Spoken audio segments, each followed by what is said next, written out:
Таразада оор болгон 5 амал. Кыямат күнү ар бирибиздин амалдарыбыз таразага коюлат. Ошол таразада эң оор болгон амалдарды айтып өтөбүз. Бул видеону акырына чейин көр. Акырында бардык күнөөнү жууп кетирген амал айтылат. Биринчи, Алхамдулиллах деп айтып шүгүр кылуу.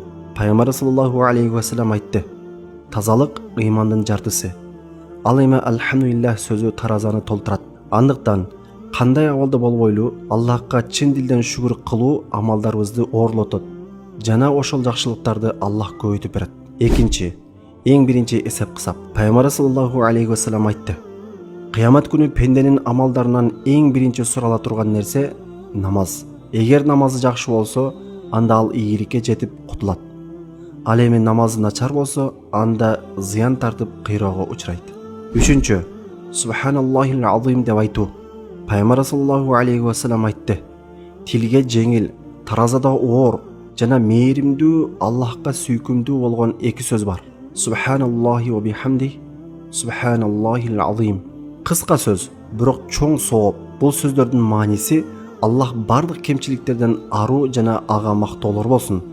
Төртүнчү, жакшы кулк мүнөз.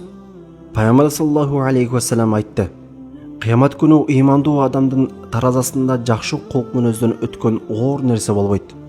Демек жакшы кулк мүнөздүүлүк таразаны оорлотот. Бешинчи, ла илаха иллаллах бардык күнөөнү жууп кетирген сөз.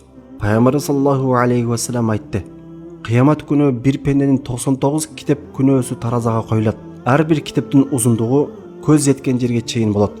Андан кийин кичинекей баракча чыгат. Анда ла илаха иллаллах деп жазылган болот. Ошол бир баракча 99 китеп күнөөнү басып оор келет. Андыктан кимде ким ла илаха иллаллах сөзүнүн маанисин түшүнүп, чын жүрөктөн айтып жүргөн болсо, анда бул амалы анын таразасына эң оор келген амал болот. Мусулман бир тууганым, бул амалдарды аткарып жүрүүгө көп деле убакыт кетпейт. Андыктан бул амалдар менен кыяматтагы таразаңды толтурууга шашылгын.